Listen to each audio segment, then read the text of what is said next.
오늘 저희들에게 주신 하나님 말씀은 마태복음 17장 14절로 20절까지 말씀입니다. 이 말씀을 함께 봉독합니다. 그들이 무리에게 이르매 한 사람이 예수께 와서 꿇어 엎드려 이르되 주여 내 아들을 불쌍히 여기소서. 그가 간질로 심히 고생하여 자주 불에도 넘어지며 물에도 넘어지는지라. 내가 주의 제자들에게 데리고 왔으나 능히 고치지 못하더이다. 예수께서 대답하여 이르시되 믿음이 없고 패역한 세대여, 내가 얼마나 너희와 함께 있으며 얼마나 너희에게 참으리요. 그를 이리로 데려오라 하시니라. 이에 예수께서 꾸짖으시니 귀신이 나가고 아이가 그때부터 나으니라. 이때 제자들이 조용히 예수께 나와 이르되 우리는 어찌하여 쫓아내지 못하였나이까. 이르시되 너희 믿음이 작은 까닭이니라. 진실로 너희에게 이르노니 만일 너희에게 믿음이 겨자씨 한 알만큼만 있어도 이 산을 명하여 여기서 저기로 옮겨지라 하면 옮겨질 것이요 또 너희가 못할 것이 없으리라. 아멘. 믿음은 사이즈가 아닌 예수님 편에 서는 것이다 라는 제목으로 말씀 전합니다. 최근에 사람들에게서 주로 나타나는 성향 중에 하나가 어떤 성향인가 하면 큰 것을 좋아하는 그런 성향입니다. 거거익선이라고 하는 말까지 생겼을 정도인데요. 다다익선이라는 말은 여러분들 많이 들어보셨겠지만 거거익선이라고 하는 말을 들어보셨습니까? 사실 저는 처음 들어봤습니다. 설교를 준비하면서 처음 접하는 그런 단어였는데요. 저는 처음 접하는 단어이지만 오늘날 사람들의 그런 모습들을 보면서 아주 자주 사용되고 있는 단어더라고요. 의미는 말 그대로 크면 클수록 좋다라는 그런 의미입니다. 그래서 사람들은 집도 기왕이면 큰 집이 좋다라는 생각을 가지고 있죠. 차는 어떻습니까? 차도 웬만하면 큰 차가 좋다라는 그런 생각을 가지고 있다는 것입니다. 그리고 집집마다 TV 사이즈는 점점 커지고 있습니다. 또 여성들은 어떨까요? 여성들은 같은 디자인의 명품 가방 중에서도 기왕이면 작은 가방보다는 큰 가방을 더 좋아한다고 합니다. 현대인들의 이러한 성향을 통해서 알게 되는 것은 정말 다른 사람들의 시선을 정말 많이 의식하고 있구나라고 하는 그런 생각을 하게 됩니다. 그래서 조금이라도 큰 사이즈의 물건이나 용품을 가지고 있으면 사람들 앞에서 조금이나마 더 당당해지는 것 같습니다. 심지어 여성들의 남성 선호 조건 1순위가 뭔지 아십니까? 키 큰 남자입니다. 왜냐하면 키 큰 남자와 함께 있으면 상대적으로 여성이 작게 보이는 착시 현상도 생기게 되고 또 나보다 큰 사람에게 보호받고 있다는 심리도 생기기 때문에 이 여성들의 남성 선호 조건 1위는 언제나 키 큰 남자라고 한다고 합니다.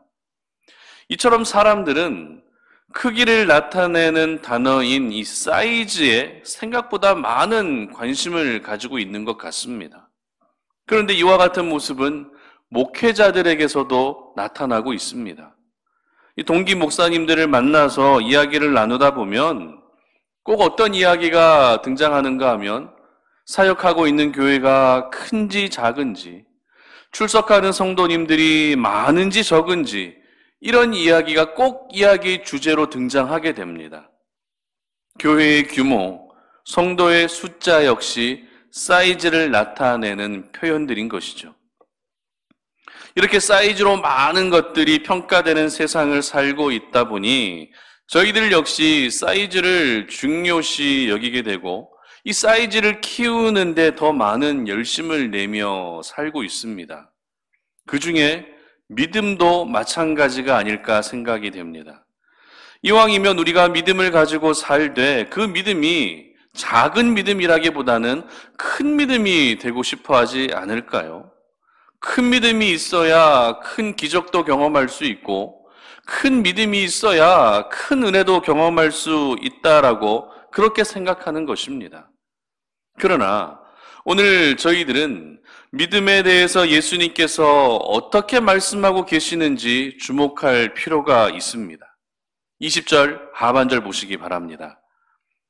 만일 너희에게 믿음이 겨자씨 하나만큼만 있어도 이 산을 명하여 여기서 저기로 옮겨지라 하면 옮겨질 것이요 또 너희가 못할 것이 없으리라. 아멘.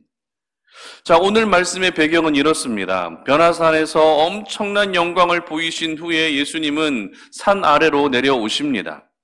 그런데 산 아래에는 나머지 제자들이 서기관과 무리들에게 둘러싸여서 굉장히 난처한 상황으로 내몰리고 있었습니다. 왜냐하면 귀신 들려 간질로 고생하고 있는 한 아이의 아버지가 산 아래에 있던 예수님의 제자들에게 내 아이 좀 고쳐주십시오라고 요청했는데 제자들이 이 아이를 고쳐주지 못했기 때문입니다.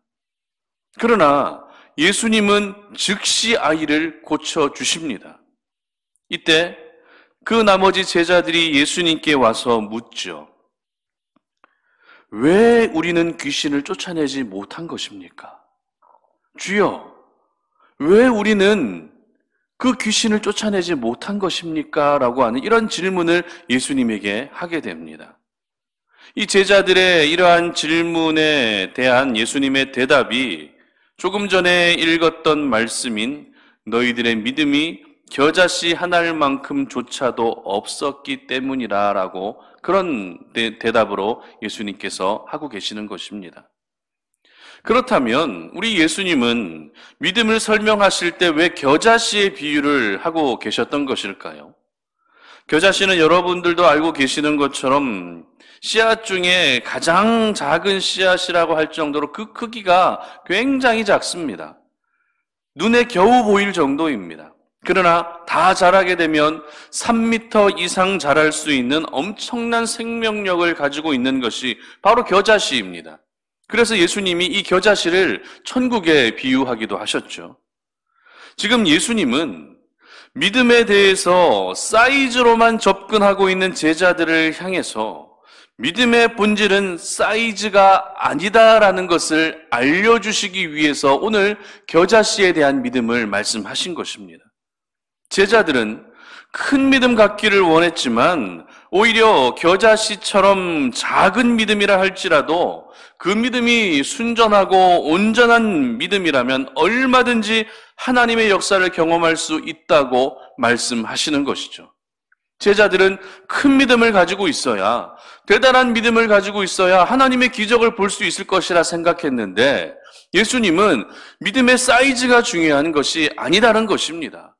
비록 믿음의 크기가 작다 할지라도 그 믿음이 순전하고 온전하다면 얼마든지 하나님의 역사를 볼 수 있다고 말씀하시는 것입니다. 사이즈가 아니라 누구 편에 서 있느냐 하는 것이 더 중요하다는 것이었죠. 그렇다면 여러분에게 질문합니다. 우리가 믿음을 가지고 살아갈 때 누구 편에 서서 살아야 하겠습니까? 바로 우리 예수님 편에 서 있어야 되는 줄 믿으시기를 바랍니다. 그렇기 때문에 믿음은 사이즈로 논하는 것이 아니라 오늘도 예수님 사이드에 서 있을 때 진정한 믿음으로 인정받을 수 있는 것입니다. 그렇다면 오늘 제자들은 누구 편에 서 있었을까요?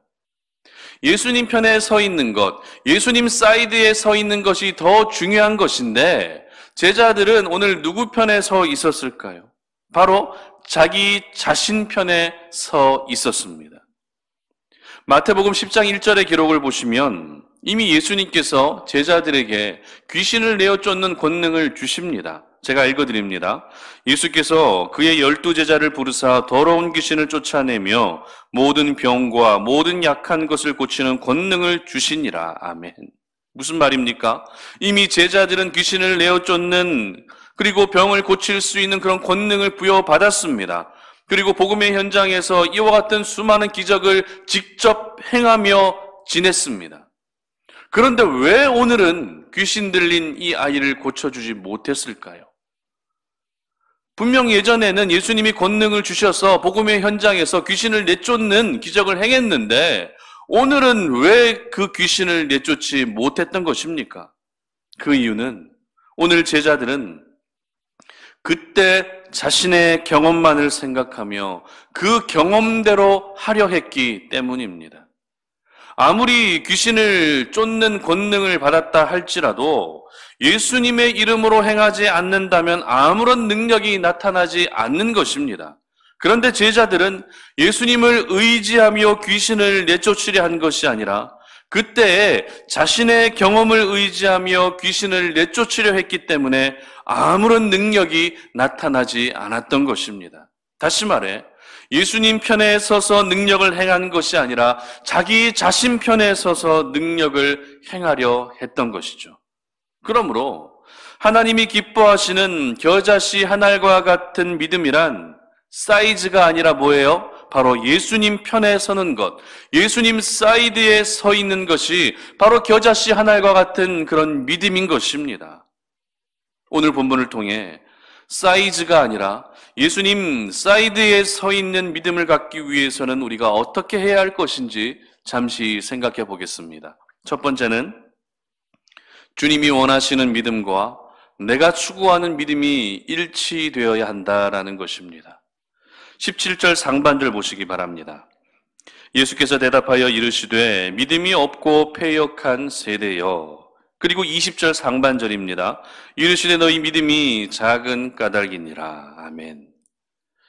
3월 이제 새 학년이 시작이 되었습니다. 그동안 코로나19 때문에 아이들이 학교에 가지 못하고 있다가 이제 학교에 다 가게 되었습니다. 늘 집에만 있다가 학교에 가고 있는, 학교에 아침마다 가야 되는 그 아이들의 모습을 보면서 한편으로는 짠하기도 하지만 또 한편으로는 다행이라는 생각도 듭니다. 아이들은 이제 학교에 가야 되기 때문에 아이들의 생활 패턴에 작은 변화가 생기게 되었습니다. 그 생활 패턴이란 어떤 패턴이죠? 평소보다 조금 더 일찍 자고 평소보다 조금 더 일찍 일어나야 되는 그런 생활 패턴으로 바뀌어야 한다라는 것입니다. 그런데 아이들은 어떨까요? 아이들은 평소보다 빨리 잠자리에 들고 싶어 합니까? 평소보다 조금 더 일찍 일어나고 싶어 합니까? 아니면 원래 하던 대로 조금 더 놀다가 자고 원래 하던 대로 조금 더 TV를 보다가 잠자리에 들고 싶어 할까요? 어떻게 생각하십니까?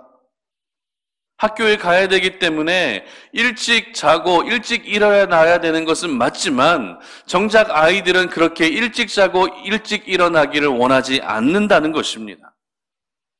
학교에 가야 되는 것은 사실이지만 그렇다고 원래 자기가 하던 것을 포기하는 것은 결코 쉬운 일이 아니라는 것이죠.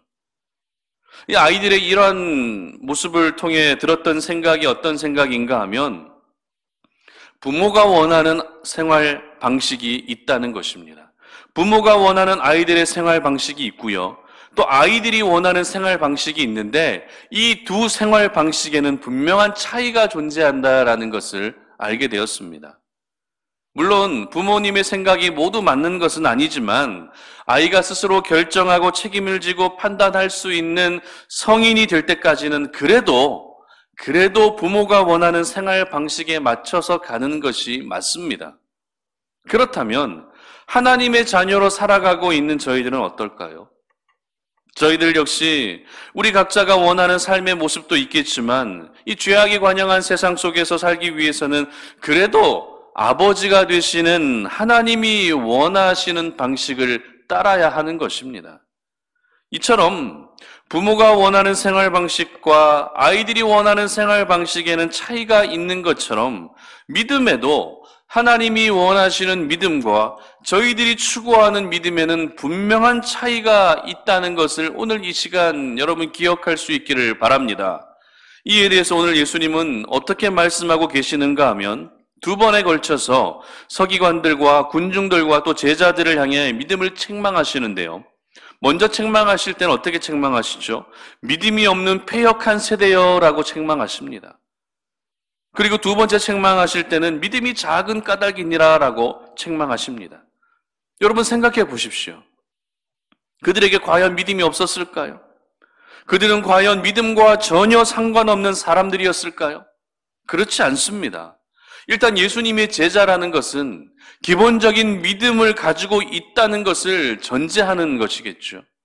그리고 자신의 아들을 예수님의 제자들에게로 데리고 와서 고쳐달라고 하는 이 아이의 아버지 역시 믿음으로 나온 것입니다. 이 제자들에게 부탁하면은 내 아이들이 나을 수 있을 것이라고 하는 그 믿음을 가지고 나왔다는 것이죠. 그런데 왜 예수님은 믿음이 없는 패역한 세대라고 하시면서 마치 믿음과 전혀 상관없는 사람인 것처럼 오늘 이렇게 책망하고 계시는 것일까요? 그 이유는요, 예수님이 원하시는 믿음과 제자들과 군중들이 추구하는 믿음은 서로 다르다는 것을 깨닫게 하기 위해서였습니다. 앞서 말씀드린 것처럼 저희들은 믿음을 가지고 살되 그 믿음이 어떤 믿음이 되기를 원하죠? 큰 믿음을 가진 사람이 되고 싶어 합니다. 그래야 큰 능력을 경험하고 그래야 큰 은혜를 경험할 수 있을 것이라 생각하는 것이죠. 이것은 저희들만의 생각이 아닙니다. 오늘 본문에 기록된 제자들 역시 그렇게 큰 믿음을 갖기를 원했던 것입니다. 그러나 우리 예수님은 어떻게 말씀하십니까? 겨자씨 한 알만한 믿음이라도 있으면 된다는 것입니다. 큰 믿음이 필요한 것이 아니라 겨자씨 한 알만한 믿음만 있으면 된다는 것입니다. 즉 믿음은 사이즈가 중요하지 않다고 이야기하시는 것이죠. 너희들은 사이즈를 중요하게 생각하고 있지만 나는 사이즈가 중요한 것이 아니라 내 사이드에서 마음과 생각이 떠나지 않는 것이 더 중요하다는 것을 말씀하시는 것입니다. 내 편에 서서 내 사이드에서 순전한 마음으로 나를 여전히 의지하는 것이 더 중요하다는 것이 오늘 예수님이 말씀하시는 이야기의 본질이었습니다. 그러므로 이제 저희들은 내가 추구하는 믿음을 가지기 위한 수고와 노력은 이 망망대해에서 방향을 잃어버린 배와 같은 모습이라는 것을 알 수 있어야 됩니다. 내가 추구하는 믿음보다 중요한 것은 무엇입니까? 오늘도 우리 주님이 저희들에게 원하시는 믿음을 갖는 것입니다. 그렇기 때문에 이제는 주님이 원하시는 믿음이 바로 내가 추구하는 믿음이 될 수 있어야 하는 것입니다. 내가 추구하는 믿음이 하나님이 원하시는 믿음이 되는 것이 아니라 하나님이 원하시는 믿음이 내가 추구하는 믿음이 돼야 한다라는 것입니다. 사이즈가 목표가 되는 것이 아니라 주님 사이드에서 살아가는 것이 내 삶의 목표가 될 수 있어야 되는 것이죠. 지금까지 주님이 원하시는 믿음과 또 내가 추구하는 믿음에 만약 괴리가 있었다면 그 괴리를 좁혀갈 수 있기를 바랍니다. 그리고 그 괴리가 이제는 완전히 사라지고 온전한 일치가 이루어질 수 있게 하시기를 바랍니다. 주님이 오늘도 저희들에게 요구하시는 믿음은 큰 믿음이 아니라 그저 주님 편에 서서 묵묵히 살아가는, 묵묵히 주님을 의지하며 바라보며 살아가는 것임을 기억하셔서 믿음으로 하나님의 놀라운 역사를 경험하시는 우리 송탄 올인의 모든 가족들 되시기를 주님의 이름으로 축복합니다. 두 번째는 기도가 동반될 때 우리는 주님 편에 서는 믿음을 가질 수 있다라는 것입니다. 기도가 동반될 때 주님 편에 서는 믿음을 가질 수가 있습니다. 오늘 이 사건은 공간복음이라 불려지는 마태복음, 마가복음, 누가복음 모두에 기록된 사건입니다. 이 각 복음서의 저자가 다르기 때문에 그 각 저자의 스타일과 각 복음서의 형식에 따라서 강조하는 부분도 서로 다를 수밖에 없습니다. 먼저 마태복음에서 오늘의 사건을 어떤 관점으로 기록하고 있는가 하면 변화산 사건 이후에 있었던 단순한 하나의 사건 정도로만 기록하고 있습니다. 그렇기 때문에 다른 복음서보다 이 마태복음에 기록된 오늘의 이 사건은 디테일한 부분에 있어서는 굉장히 떨어집니다. 그리고 마가복음은요, 오늘의 사건을 어떤 부분에 중점을 두고 있는가 하면 상황이라고 하는 부분에 중점을 두면서 기록하고 있습니다. 그렇기 때문에 마가복음의 기록이 훨씬 더 디테일한 것이죠. 마가복음에서는 간단하게 넘어갔던 모든 내용들이 마가복음에서는 굉장히 구체적으로 다 언급되어 있는 것을 볼 수 있습니다. 그리고 이 누가복음에 기록된 오늘의 사건은 시점에 대한, 시간에 대한 부분에 중점을 두고 기록하고 있습니다. 물론 각각의 복음서에서 강조하는 부분도 있고 또 각각의 복음서에서 이야기하는 중요한 메시지도 있겠지만 오늘의 사건처럼 다른 복음서에도 같이 기록되어 있는 경우에는 함께 비교해 가면서 말씀을 묵상하게 되면 우리가 쉽게 놓치기 쉬운 부분도 놓치지 않고 잘 묵상할 수 있다는 것 여러분들 한번 기억하셨으면 좋겠습니다. 그렇다면 오늘 사건의 마가복음의 병행 구절을 한번 잠시 보도록 하겠습니다. 마가복음 9장 28절과 29절인데요. 제가 읽어드립니다. 집에 들어가심에 제자들이 조용히 묻자오되 우리는 어찌하여 능히 그 귀신을 쫓아내지 못하였나이까? 이르시되 기도 외에는 다른 것으로는 이런 종류가 나갈 수 없느니라 하시니라. 아멘. 자, 분명 마태복음에서는 귀신을 쫓아내지 못한 이유에 대해서 어떻게 말씀하셨죠? 너희 믿음이 작은 까닭이라고 말씀하시면서 겨자씨 한 알만한 믿음만 있어도 이 산을 명하여 저쪽으로 옮겨질 수 있다라고 말씀하셨습니다. 그런데 마가복음에서는 이 겨자씨 한 알만한 믿음은 생략되고 있습니다. 그리고 어떤 말씀이 등장하죠? 기도 외에 다른 것으로는 이런 종류가 나갈 수 없다라고 하는 기도에 대한 새로운 말씀을 하시는 것을 보게 됩니다. 이것은 마태복음의 기록이 맞느니 아니면 마가복음의 기록이 맞느니 하는 쪽으로 접근하게 되면 성경 해석에 굉장히 곤란해집니다. 조금 전에 말씀드린 것처럼 같은 사건이라 할지라도 각 복음서에서 강조하고 있는 내용이 다르기 때문에 이런 차이가 발생하게 되는데요. 그러나 중요한 것은 기도에 대한 예수님의 뜬금없는 듯한 말씀이 믿음을 설명하는 데 전혀 상관이 없지는 않다는 것입니다. 무슨 말입니까? 우리가 보기에는 뜬금없는 기도에 대한 이야기처럼 보여도 믿음을 설명하는 데 있어서 기도만큼 분명한 것은 없다는 것입니다. 왜냐하면 기도는 하나님의 자녀라면 누구에게나 열려있고 누구나 할 수 있는 것이지만 정작 기도를 하게 되는 사람은 누구입니까? 그 기도로 하나님과 늘 교제하는 사람만 기도할 수 있기 때문에 그렇습니다. 누구에게나 열려있지만 모든 사람이 기도하는 것은 아닙니다.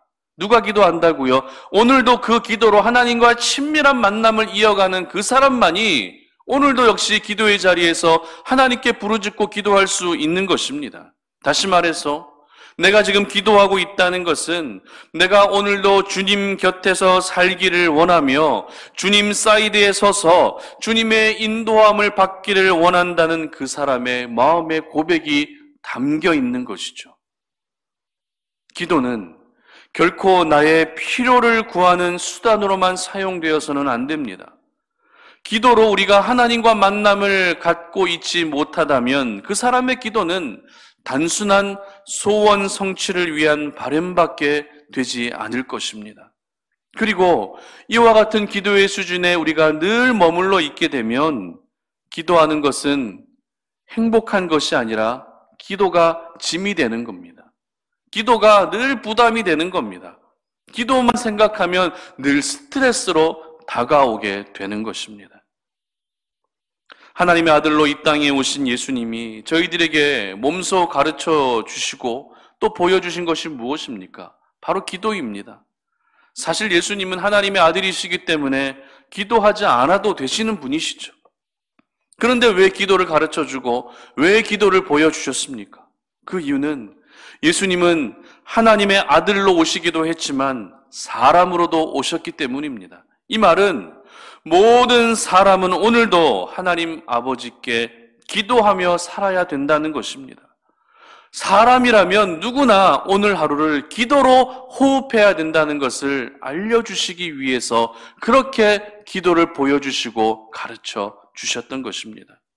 그러므로 기도하지 않는 믿음 생활은 하나님과 상관없는 믿음인 것인 줄 여러분 꼭 기억하시기를 바랍니다. 기도하지 않는 믿음은 자기 만족만을 위한 믿음인 것입니다. 그러므로 여러분이 정말 믿음의 사람이 되기를 원하신다면 지금 바로 회복해야 할 것이 무엇입니까? 그것은 바로 기도인 줄 믿으시기를 바랍니다. 기도가 동반될 때 그 믿음이 하나님을 향한 믿음이 되는 것입니다. 기도가 동반될 때 여러분은 세상의 편에 서 있는 것이 아니라 주님 편에 서 있게 되는 것입니다. 기도의 능력이 무엇입니까? 기도의 능력은 바로 믿음의 능력입니다. 믿음의 능력이 또 기도의 능력입니다. 그런데 사람들은 기도의 능력으로 살려고 하지 않습니다. 믿음의 능력으로도 살려고 하지 않습니다. 그저 자신의 능력으로 사는 것이 최고라는 생각을 가지고 살아가고 있습니다. 바로 오늘 제자들처럼 말이죠. 내가 경험했던 그 경험대로, 내가 했던 그 경험대로 하면은 귀신을 쫓아낼 수 있을 것이라고 하는 그런 제자들의 생각처럼 말입니다. 귀신을 내쫓고 병든 자를 고쳤던 과거의 그 경험을 토대로 살아가게 되면 그것은 자신의 능력을 의지하고 있다는 것임을 기억하시기를 바랍니다. 기도가 없는 제자, 기도가 없는 성도, 기도가 없는 믿음은 아무런 하나님의 역사를 경험할 수 없는 것입니다. 기도가 빠지게 되면 오히려 세상 속에서 부끄러움을 당하고 조롱당하게 되는 것입니다. 그러므로 여러분의 믿음이 이제는 기도가 동반된 믿음이 되게 하시기를 바랍니다. 여러분의 믿음이 기도로 말미암아 한층 더 업그레이드 될 수 있기를 주님의 이름으로 축복합니다. 그래서 그 기도로 여러분의 하나님을 향한 믿음도 분명하게 보여주시고 그 기도로 하나님의 일하심을 날마다 경험하시는 우리 송탄 오륜의 모든 가족들 되시기를 주님의 이름으로 축복합니다. 말씀을 맺겠습니다. 하나님이 말씀하신 믿음은 참 단순한 것인데 사람들은 이것을 오히려 더 복잡하게 해석하고 만들어가고 있는 것 같습니다. 그러다 보니 믿음도 이왕이면 더 큰 믿음이 좋다라고 하는 그런 생각을 가지고 믿음을 사이즈로 접근하는 일들이 얼마나 많이 있습니까? 그러나 하나님은 믿음을 사이즈로 보시지 않습니다. 하나님이 보시는 믿음은 얼마나 주님 편에 서 있는가 하는 그 사이드로 보고 계십니다. 그러므로 무조건 큰 것이 좋다고 하는 그 생각, 믿음조차도 큰 믿음을 추구하는 그 사이즈 의식을 모두 내려놓을 수 있기를 바랍니다. 그리고 이제는 내가 누구 편에 서 있느냐, 누구 곁에 거하느냐, 누구를 선택하며 사느냐라고 하는 사이드 의식을 가질 수 있기를 바랍니다. 주님 편에 서는 믿음은 주님이 원하시는 믿음과 내가 추구하는 믿음이 일치될 때 가질 수 있습니다. 그리고 기도가 동반될 때 주님 편에 서는 믿음을 가질 수 있는 것입니다. 그러므로 오늘 제자들의 그런 모습과 같이 아무런 믿음의 영향력을 나타내지 못하는 인생이 아니라 주님 편에 서서 항상 믿음의 선한 영향력을 나타내시고 주님 사이드에서 놀라운 하나님의 역사를 경험하고 행할 수 있는 그런 하나님의 사람들이 되시기를 주님의 이름으로 축복합니다. 이 힘든 시기 믿음을 사이즈로만 접근하는 것이 아니라 믿음을 사이드로 접근할 때 우리는 하나님의 일하심을 경험할 수 있는 줄 믿으시고 그렇게 여러분의 믿음이 날마다 주님 편에 서는 믿음이 될 수 있기를 다시 한번 주님의 이름으로 축복합니다. 기도하겠습니다. 살아계신 아버지 하나님 감사합니다. 오늘 이 시간에 우리가 주님의 말씀을 들으며 우리의 믿음을 다시 한번 점검합니다. 정말 하나님께서는 우리에게 믿음을 날마다 요구하시는데 그 믿음이 주님이 원하시는 믿음과 우리가 추구하는 믿음에는 굉장한 괴리가 있었다는 것을 깨닫습니다. 지금까지 우리는 믿음을 사이즈로만 접근하며 큰 믿음을 가지기를 원했지만 주님이 원하시는 믿음은 큰 믿음이 아니라 주님 편에 서서 날마다 주님과 동행하며 주님을 의지하는 믿음이 바로 주님이 원하시는 믿음인 줄 깨닫습니다. 우리의 믿음이 사이즈 믿음이 아니라 사이드 믿음이 될 수 있도록 도와주시옵소서. 그래서 날마다 우리의 인생 가운데 하나님의 일하심을 경험하게 하여 주시고 우리의 믿음이 기도가 동반된 믿음이 되게 하셔서 우리 삶 가운데 하나님의 기적을 날마다 보고 행할 수 있는 그런 하나님의 사람들 되게 하여 주시옵소서. 감사드리며 예수님의 이름으로 기도드립니다. 아멘.